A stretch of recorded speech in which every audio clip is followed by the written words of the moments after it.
We are on Canto 3, Chapter 14, Text 41.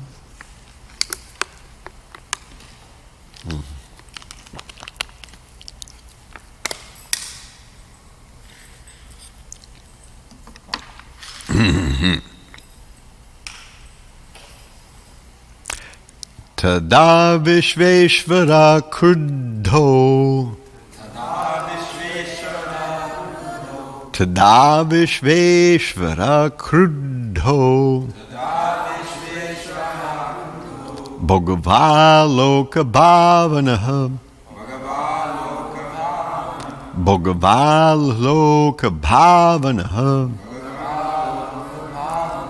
Hanishyati avatiryasya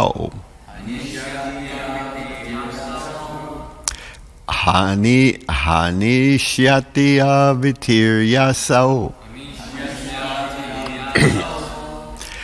Yatadrin sataparvadrik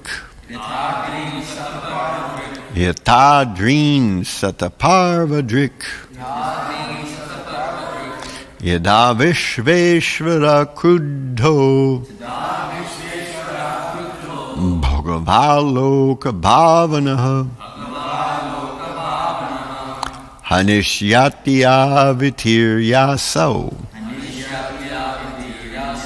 Yatadrin shapaparvadrik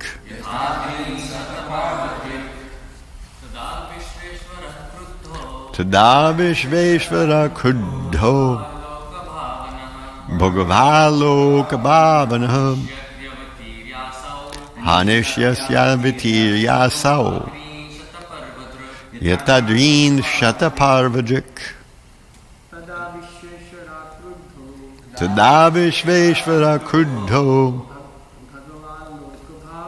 Bhagavaloka Bhavanaha Hashyati avatiryasya Yatadrin sataparvadrik Tada Vishveshvara Kruddho Bhagavaloka Bhavanaha Hanishyatyavatiriyaso Yatadrin shataparvadrik Tada Vishveshvara Kruddho Bhagavaloka Bhavanaha Hanishyasyavatiriyaso Yatadrin shataparvadrik. Vaishnavis.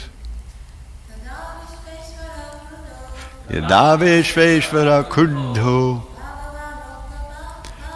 Bhagavaloka Bhavanaha Hanishyati avatiryasya Yatadrin shataparvadrik Tadam. At that time, Vishva Ishvaraha, the Lord of the universe, Kruddha, in great anger, Bhagavan, the Supreme Personality of Godhead, Loka Bhavanaha, desiring the welfare of people in general,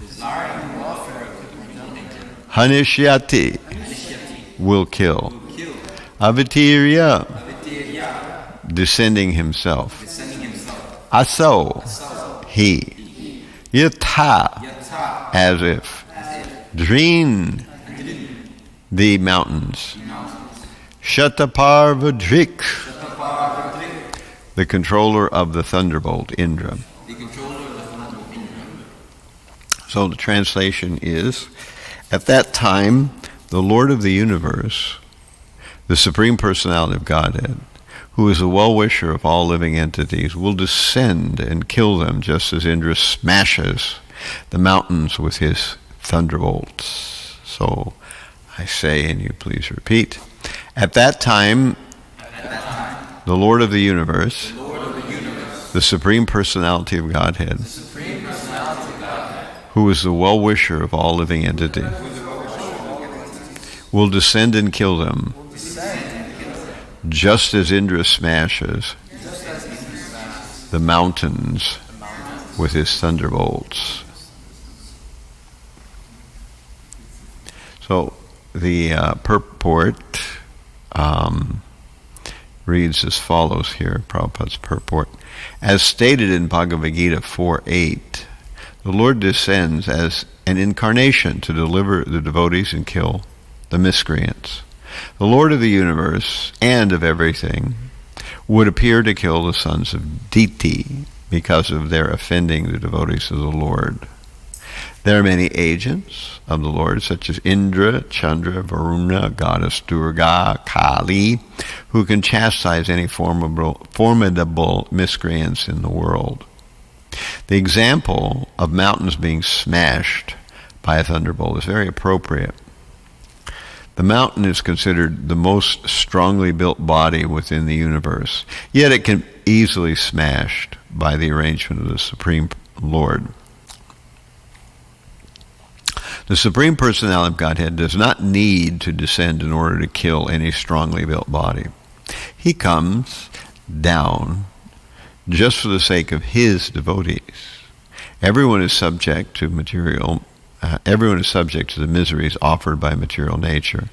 But because the activities of the miscreants, such as killing innocent people and animals or torturing women, are harmful to everyone, and therefore a source of pain for the devotees, the Lord comes down. He descends only to give relief to his ardent devotees. The killing of the miscreant by the Lord is also the mercy of the Lord toward the miscreant, although apparently the Lord takes the side of the devotee.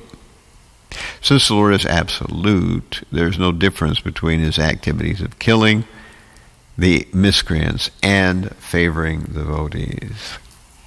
Tada Vishveshvara Kruddho Bhagavaloka Bhavana Hanishyati Avatir Yasau Yatadrin Shataparva Drik. At that time, the Lord of the universe, the Supreme Personality of Godhead, who is the well-wisher of all living entities, will descend and kill them, just as Indra smashes the mountains with his thunderbolts.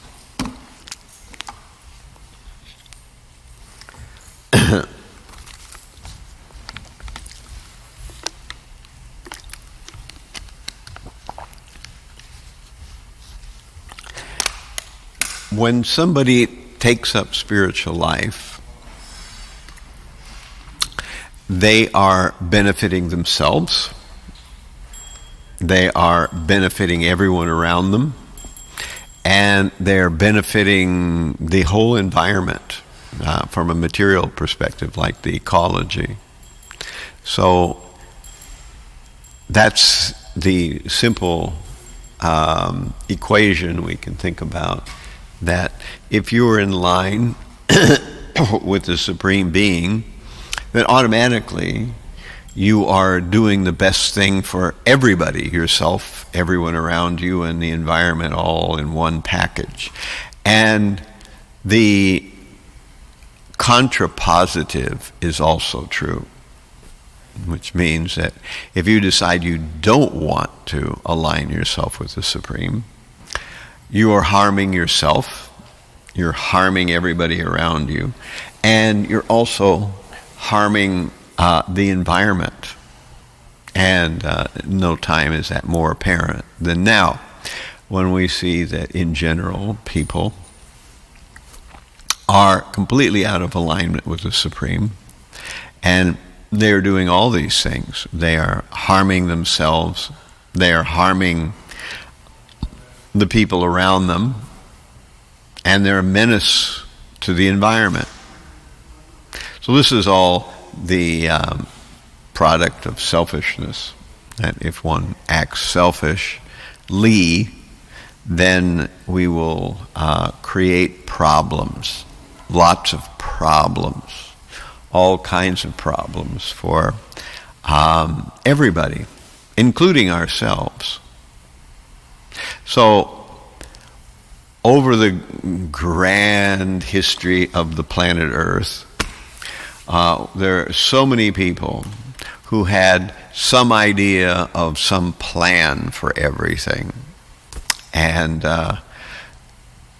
the plan never panned out. And we see that in our modern day, people always think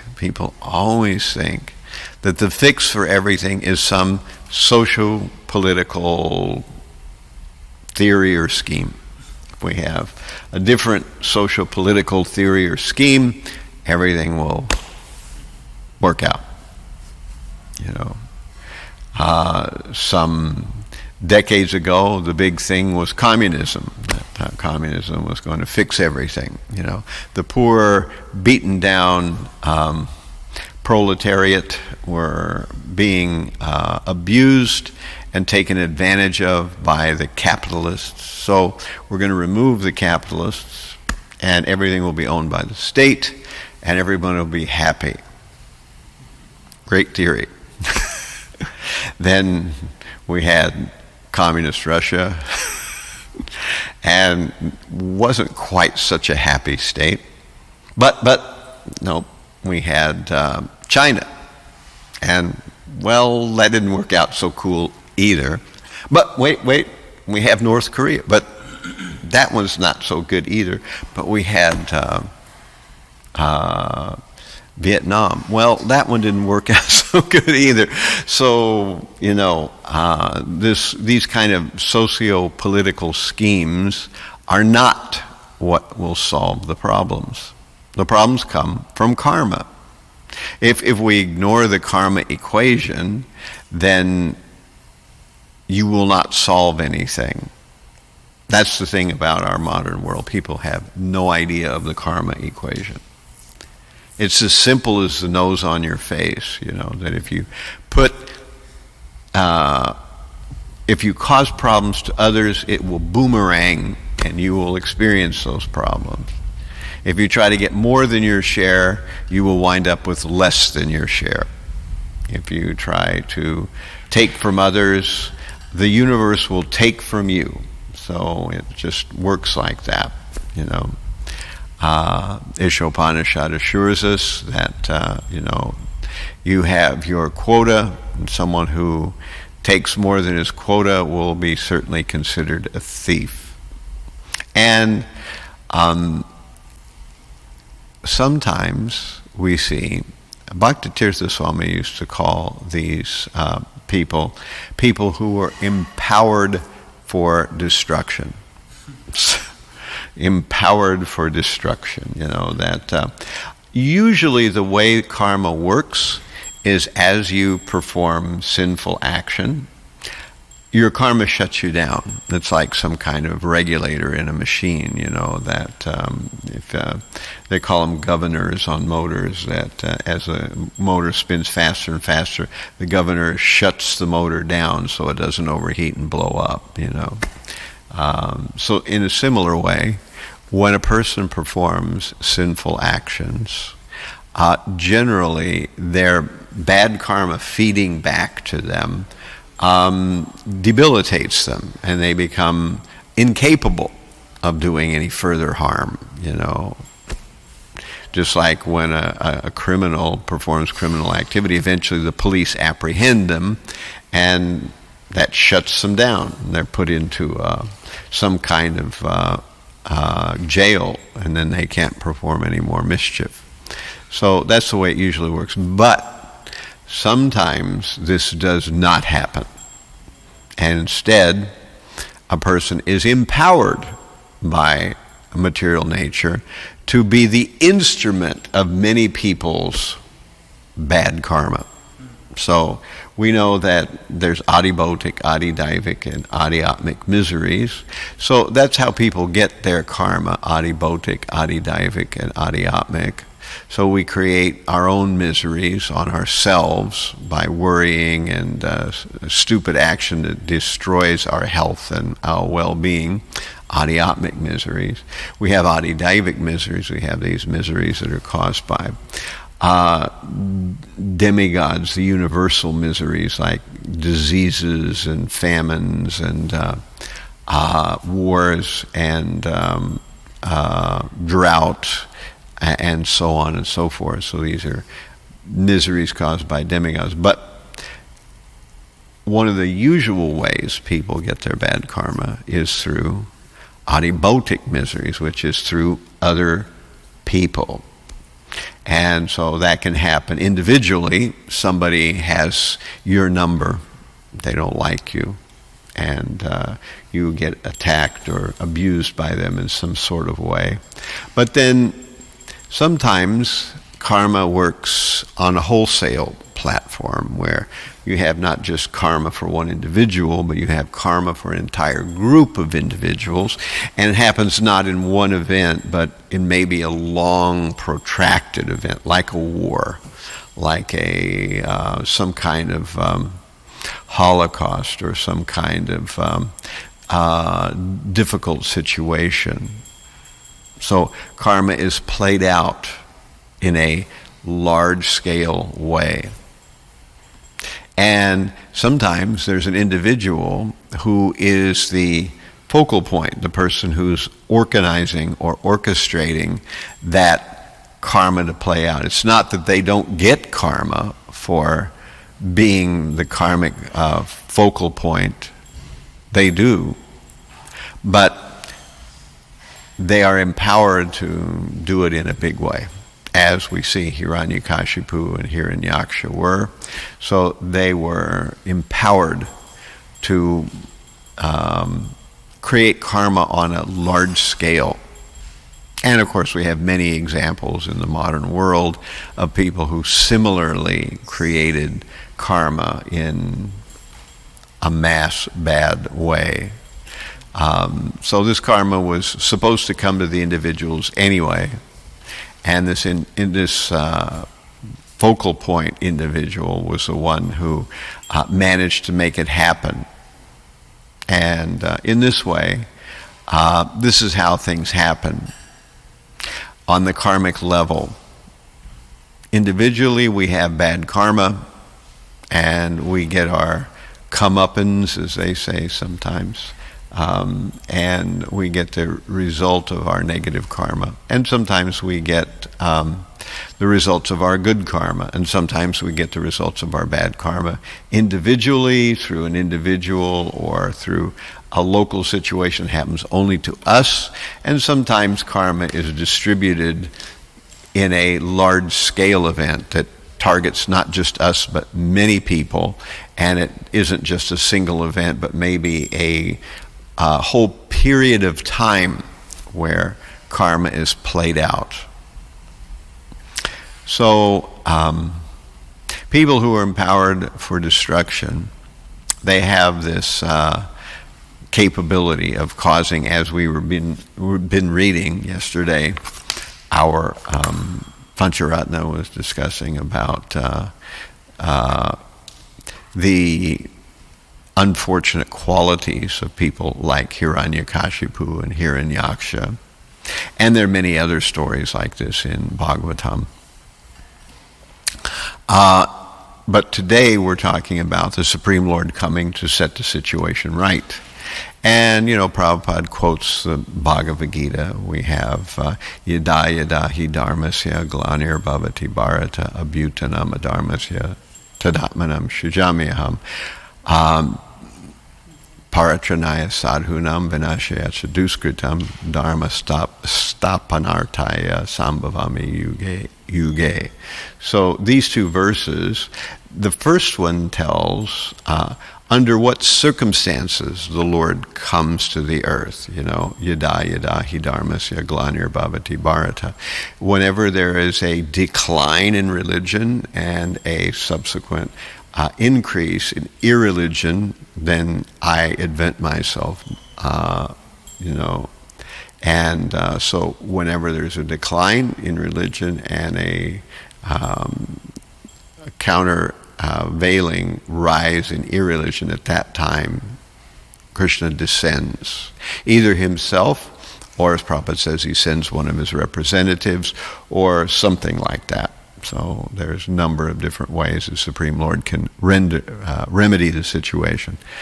And then we have parachanaya sadhunam vinashayacha duskritam dharma samstapanartaya sambhavami yuge yuge, that in order to deliver the pious, to annihilate the miscreants, as well as to reestablish religion, I invent myself yuge yuge, millennium after millennium.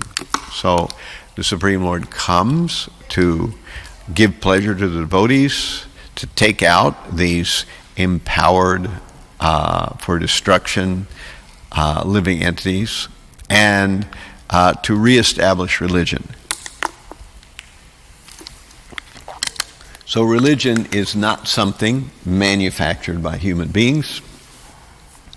It's not something that we can calculate as sometimes certain philosophers thought, John Steward Mill and people like that, who felt that the idea of how and what we mean by the common good, or what is actually morality, is based on what benefits the most people in the most ways. So he had this theory of, it's a tongue twister, Felicific, I can't even say it right now, I can't think of it, but it's a kind of calculus, he called it, where you calculate how many people will be benefited by something happening, how many people will be impacted negatively by it, how strongly people will be negatively impacted or benefited by it, and then you do kind of some kind of tabulation, and if it comes up with a positive number, then you should do it, and if it comes up with a negative number, then you shouldn't do it. But of course, consequentialism, as it's generally called, or these kind of calculations, they figure in, but morality or the common good is something a little bit different than that. So the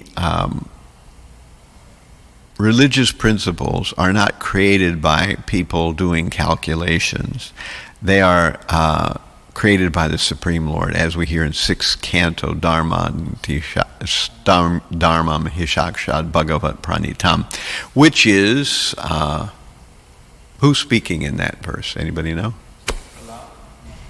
Not Prahlad. It's who's speaking to the Yamadutas.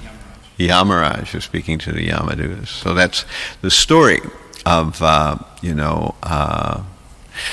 the Yamadutas coming for Ajamil. Ajamil had been a most sinful person, and the Yamadutas were sent by Yamaraj to claim Ajamil, and as they came to Ajamil, they were thwarted by the Vishnudutas, and the Yamadutas were angry. They were thinking, what's up with this?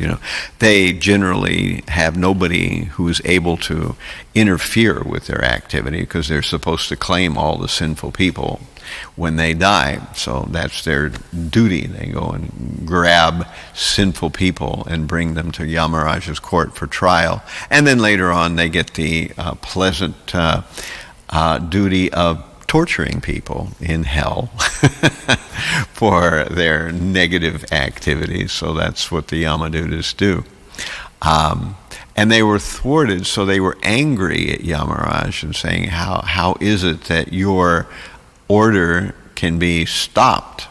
And Yamaraj then explained to them that this Ajamil, although he was certainly sinful, had chanted the holy name at the last moment of his life, and therefore he was sinless at that point in time. Therefore, they had no jurisdiction over him, and this is why the Vishnudutas were able to repel them, and why Ajamil was saved. So this is the idea of Yamaraj instructing his followers, the Yamadutas, that the verse actually says more than that. I don't remember the whole verse, but the verse goes on to say that the religious principles or dharma or morality is created by the Supreme Lord. And what to speak of human beings, even the charnas, the siddhas, the rishis, etc., are sometimes bewildered by what is dharma or what is morality. So morality is a very multi-splendored, sort of mysterious thing. And there's a nice, interchange between Yudhishthira, who is completely, disturbed at the end of the battle of Kurukshetra. And so finally, after everyone tries to dissuade Yudhishthira from his desire to end his life for having created the battle of Kurukshetra, they finally take Yudhishthira on Krishna's suggestion to Bhishmadev, who's dying on the bed of arrows. And then there's a nice interchange there. We don't have time to go into it, but there we also hear about dharma, or what is religion, or what is morality, from Yudhishthira. Yudhishthira hears about it from Bhishmadev. So we know the Lord comes. He doesn't have to come to kill the demons. He can finish them in a second. As I usually say, the Supreme Lord has to sell gas to all countries, so if he didn't, then there could be no demons, nobody could do anything. So he's also giving them the power to do what they do, otherwise they couldn't do it. Why would he choose to do that? The obvious answer is that otherwise free will would not exist. The Supreme Lord has to allow people to do the right thing if they want, and allow them to do the wrong thing if they also want. Of course, the wrong thing, as we've been saying, is injurious to yourself, to others, and to the ecology, whereas the right thing is good for you, others, and for the ecology. So it works that way. And so the Supreme Lord can empower the people who are trying to uphold dharma and trying to engage in devotional service, but he also gives the power and potency for those who want to thwart dharma, or those who are acting sinfully, or in some cases who are acting as those who are empowered for destruction on a large scale. So sometimes the Supreme Lord acts in that way too, giving them, at least for a time, because ultimately someone acting against the interests of the Supreme Lord, against their own interests, such a person will be ruined, ultimately in time. You can't go on like that indefinitely. At some point, it all catches up to you, even if you are empowered for destruction. It happened with every case. There's no exceptions to the rule. It happened to Hiranyakasipu. It happened to Hiranyaksa. It happened to Kamsa. It happened to Hitler. It happened to anyone you want to put in that slot there. It all works the same way, that eventually it catches up to them. So this is the nature. Now, what's interesting, what I wanted to kind of focus in on today, is that as Krishna says, he's saying this in the Bhagavad Gita, paratranaya sadhunam vinashayacha duskritam dharma samstapanartaya sambhavama yuge yuge. I come to annihilate the demons and to give pleasure to the devotees, and as you find out in the purport there, Prabhupada's describing that Demons, it's easy to annihilate them because all he has to do is just turn off the switch, But he doesn't usually do that. Sometimes he allows some battle to take place or some kind of contest, and then the negative forces are overcome. They're overwhelmed, and then everybody feels a sense of relief.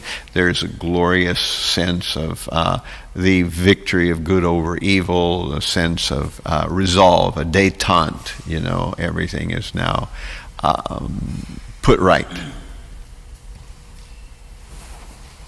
So the interesting thing is that when Krishna comes as Lord Chaitanya, he does not annihilate the demons. Now, why would that be? And the answer is that he comes in Kali Yuga, where almost everybody is in the category of being a demon. So if he annihilated everybody, there'd be nobody left, He'd just go through and the whole world would be empty, So instead, in the age of Kali Yuga, Lord Chaitanya does not annihilate the demons. Rather, he annihilates the demoniac mentality. That's what he annihilates. So that's the difference, that Lord Chaitanya does not kill the demons, but rather he annihilates their negative mentality. And what story better illustrates this than the story of Jagai and Madhai? Of course, actually there's a long sort of version of the Jagai and Madhai story that was on tape. Amala Bhakta does it. It's if you run across it somewhere, it's quite interesting. I'll give a sort of, Reader's Digest version of it here, but it's a story where we learn that during the time of Lord Chaitanya, this is before Lord Chaitanya actually took Sankirtan to the streets. So there was a time when the devotees came together to chant, but they didn't do it in public. They did it in secret, in private. And people were not admitted to the Shiva Sangam, where Lord Chaitanya would chant, and they would dance, and they would do it in the middle of the night. And people could hear it, but they didn't know what was going on. And some thought that it was a disturbance. So during that time, actually, Lord Chaitanya made the firm plea to all of his devotees, please deliver these people, because actually that's why Lord Chaitanya had come. He has an internal and external reason for coming. The internal reason for coming is he wanted to experience the love that Srimati Radharani has for him. The external reason is he wanted to deliver the living entities in the material world. So Lord Chaitanya comes, and he was saying, please help me deliver these people. So the devotees did that, and Lord Chaitanya asked them to all go out door to door and knock on people's door and ask them to start the chanting process. So they, just like we would do now, had teams, and there was one team of Haridas Thakur and Nityananda Prabhu. They wound up being a team, and during that time, things were kind of in chaotic situation. The Muslims had taken over the rule of northern India. They were never able to conquer southern India, but northern India they had taken over. And because the Qazi and others did not have complete control of what was going on, anyone who was very powerful could kind of have free reign. They could do whatever they wanted to do. And because many felt that the Muslims could not be pushed out unless the Hindus became violent like the Muslims were at that time. So at least some had taken to the religion that's called Tantra. Now, there's a Vaishnava Tantras too, but generally Tantra is a very demoniac kind of practice where people do very extreme things to gain power. So the Tantric religion really revolved around the idea of propitiating various demigods and spirits and ghosts and things to get powers and effectiveness. And in this way, a person would act in very irreligious ways, very sinful ways, and very destructive ways.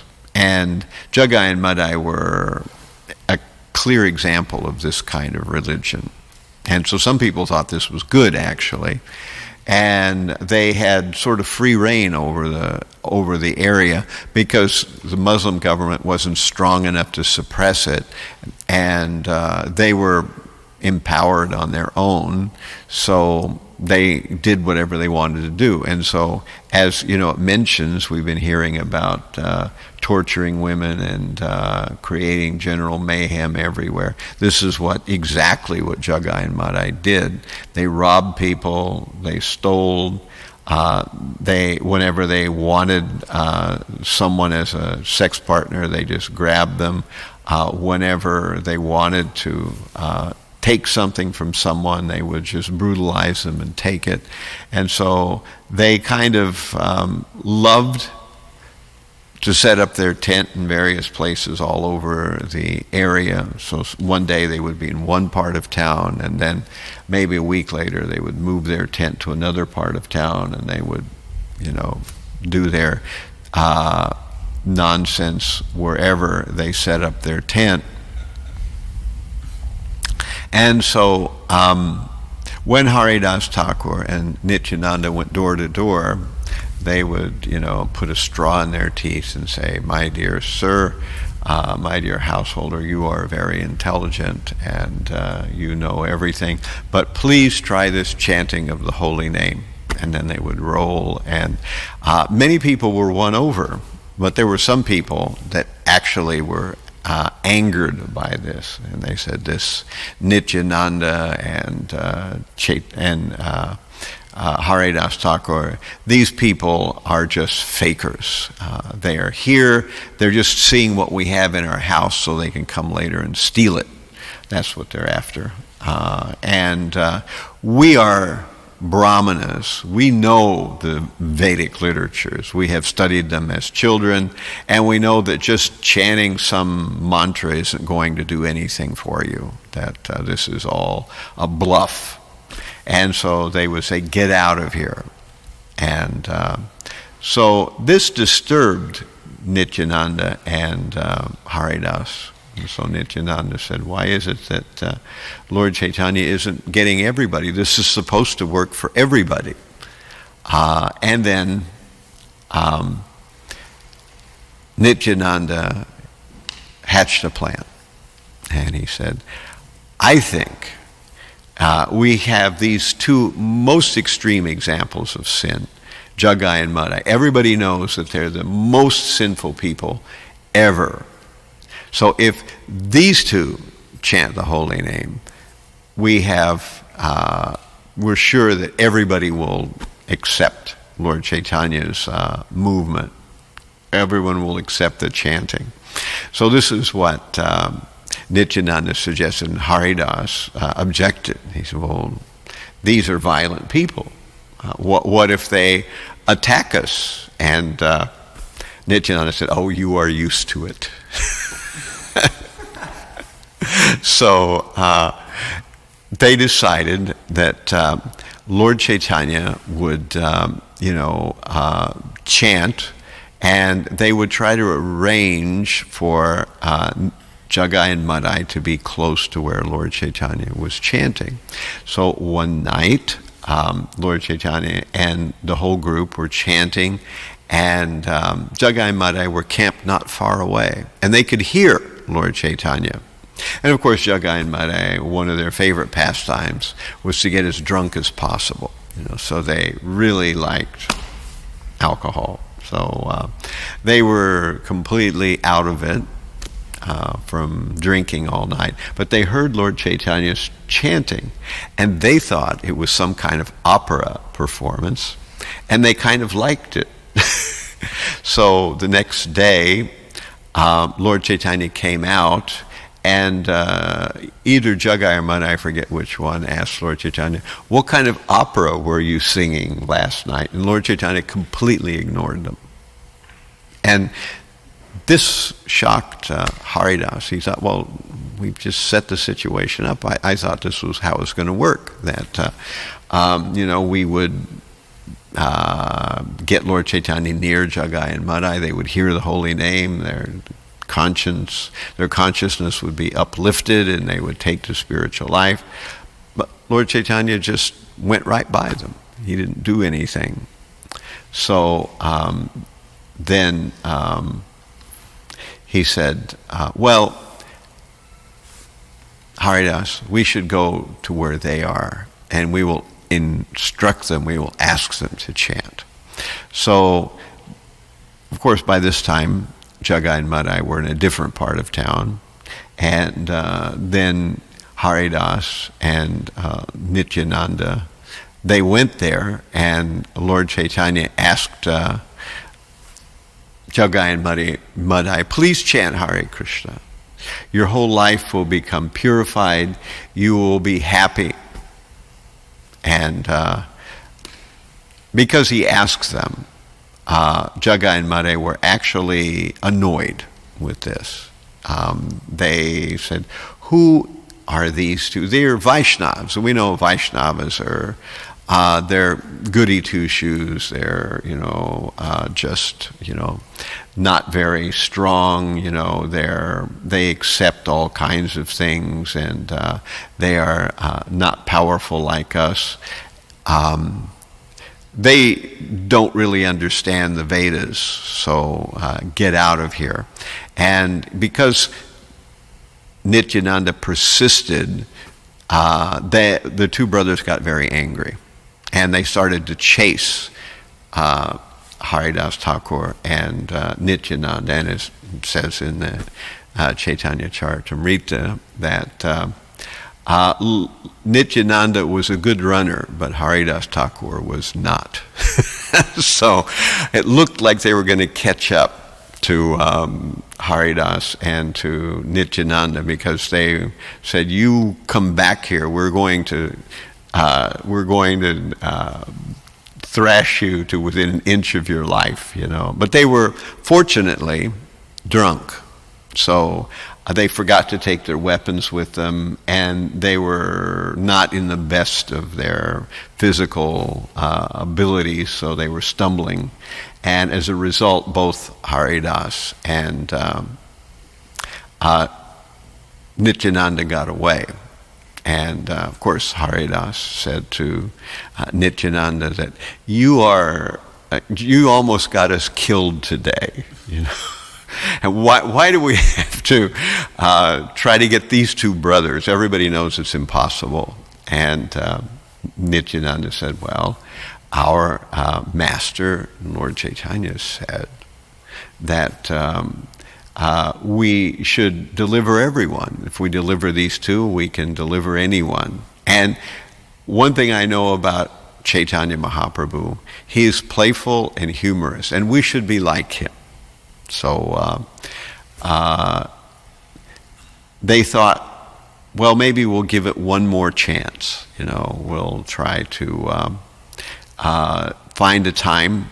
And there was, now the kirtan was starting to come out from being hidden in the Shiva Sangam, where it was, before, where only certain people were allowed in. Now Lord Chaitanya was doing kirtans in the open, in the public. And so Lord Chaitanya was hosting or organizing a huge kirtan. It was going on in the streets, and Haridas and Nityananda were out in the front. And so they thought, let's direct the kirtan, and they directed the kirtan towards where Jagai and Madhai were staying.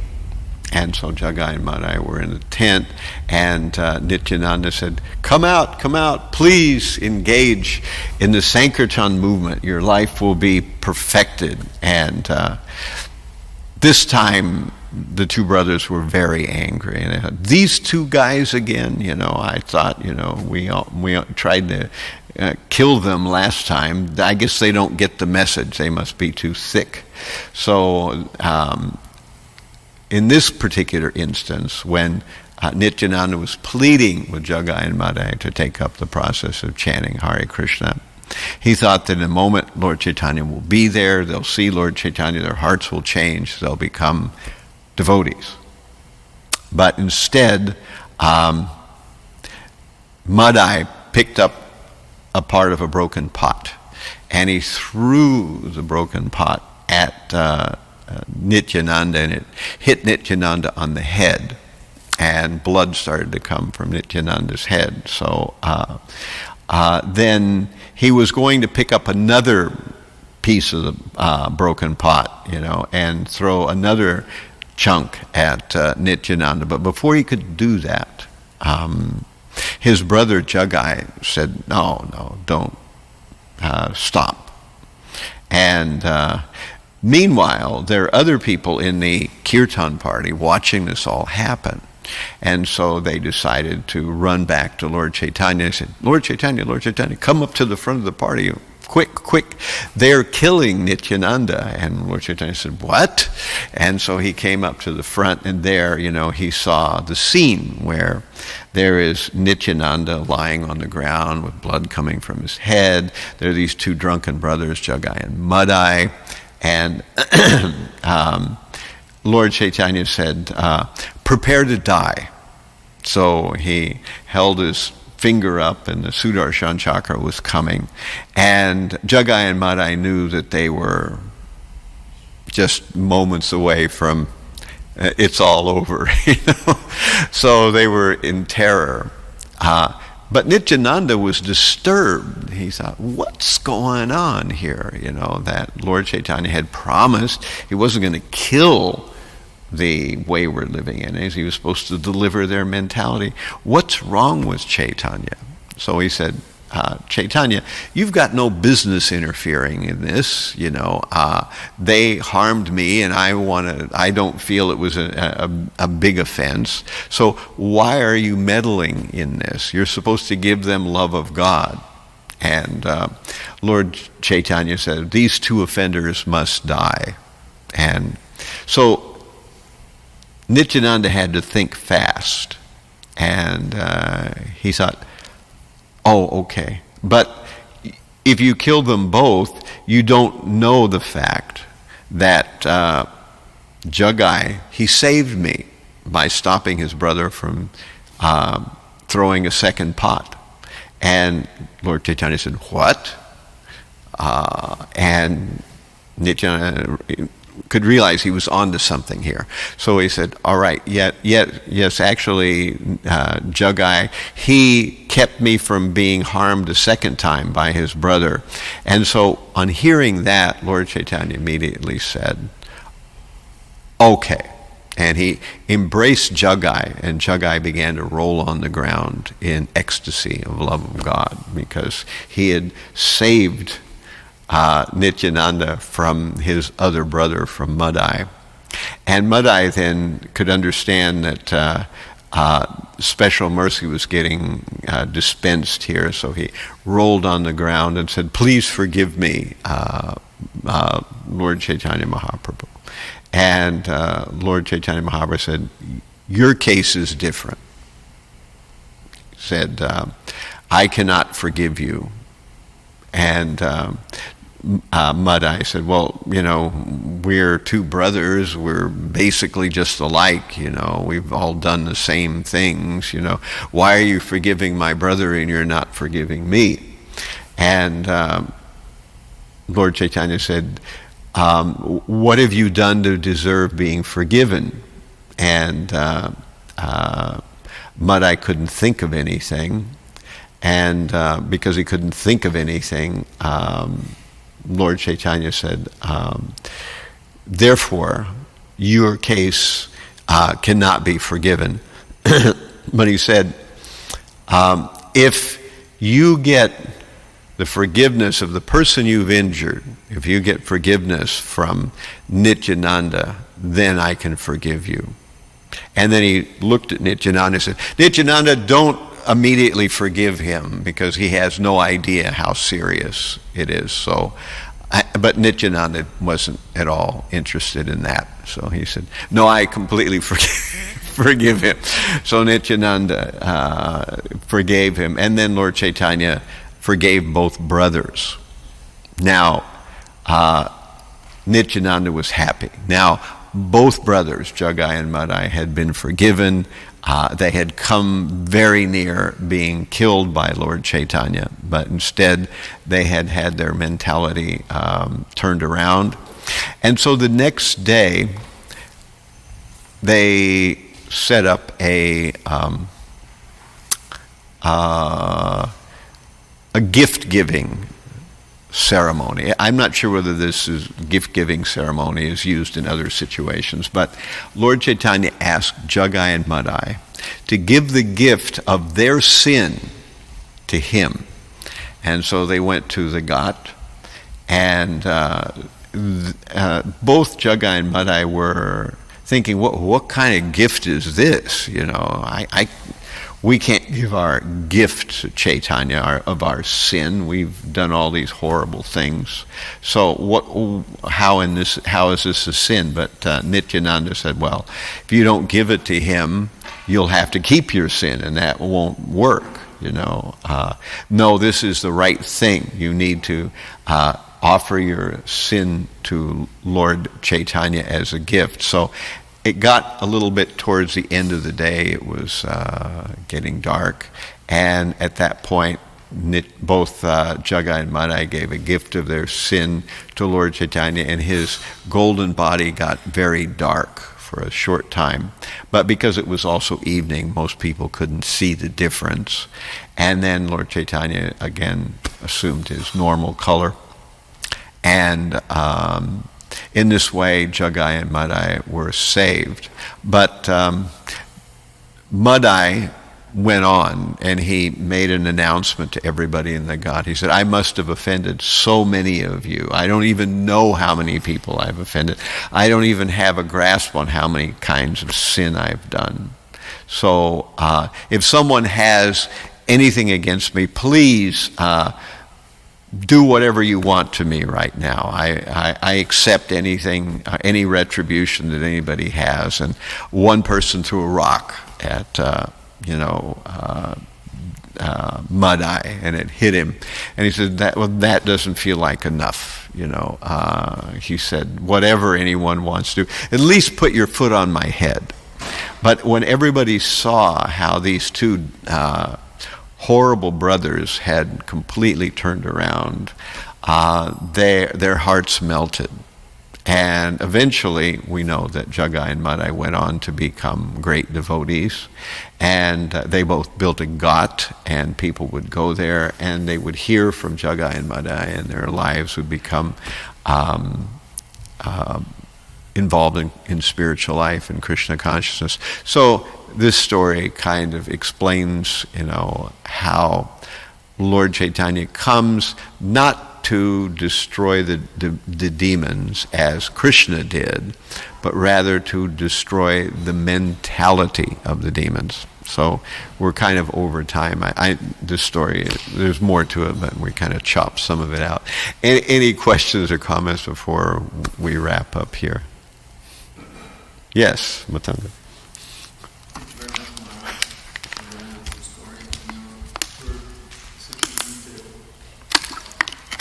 Amala Bhakta does a much better version of it, if you can ever find that on tape somewhere. What's that? He used to have a whole series of Amala Bhakta. He was in LA. He would narrate various Krishna pastimes and various things from our Vedic scriptures. I wanted to ask, what is the origin of Tantra? Tantra. Is it some kind of is it somehow connected with the Vedic civilization? And also, can we use it? Because I'm meeting some people who are interested in Tantra, they're interested in these sinful activities. Can we use it somehow in our advantage to persuade them through Tantra? Yeah, it's sometimes called the left-handed path. Bhaktivinoda Thakur describes it as hardly religion, that it is, as many elements of what's broadly called Hinduism work.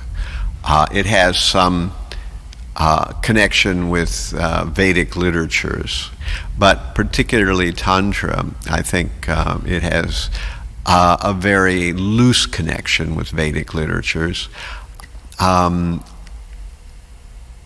During the time when it became very prominent, I think in one sense it's still prominent in some places, it had elements of impersonalism and elements of Buddhism, mixed in with it, because Tantra and Buddhism and even Sufism are mixed together in some places, and there are elements that tie in between them. There's a nice explanation by Suhotra, in his book about Apasiddhantas. So it explains a little bit about it there. But mostly Tantra is kind of, as was described here today, is about getting material powers, and that's done through various sacrifices, as done by propitiating demigods, which we hear about. Hiranyakasipu did that, and many other demons do that, so that's one of the ways of doing it. And it's also sometimes done by elective austerities that are, concocted austerities. Anytime you do something that's hard, you get some kind of benefit from it. Even it may not outweigh the damage you're doing by whatever austerity you're engaged in, but you'll get something from it. So we have people like Vrikasura who was cutting off pieces of his body and throwing them into fire, to get. So this is the kind of thing. Of course, with the left-handed path, as it's sometimes called, Tantra involves usually very gross and disgusting things, often involves huge amounts of hashish and things like that. Being very intoxicated, that's a part of it. It involves sex acts. It involves actually, dunking yourself in places where there's stool and urine. It involves things like, doing... Stuff with corpses. Yeah, the idea is you're trying to engage in activities that are extreme to the senses that drive your consciousness out of the senses. That's the concept of it. But just as easy as you might develop an unusual frame of consciousness, you could also develop some kind of mental aberration too, and that's more likely to happen. You could become permanently deranged as a result of it, and so that's why Bhaktivinoda Thakur mentions that it's not something that he would even classify as religion of any kind. So it's not Vedic. Well, yeah, it's not really Vedic. It maybe has some connection to the Vedas. In other words, some of these practices are done by yogis, some of these practices are done by various kinds of karma kandi people, but it's not really Vedic in the sense that we think of even mode of goodness Vedas, so it's certainly not mode of goodness. How did it originate exactly? That I can't speak about. I'd have to look at the thing by Suhotra, and I think it does give some more details about how it evolved. But should end it here. You can ask more questions. okay, so thank you all very much. We're almost 15 over time, and then I'll stay here to answer questions. But those who want to bolt for prasadam, then thank you for hanging on this long. Hare Krishna.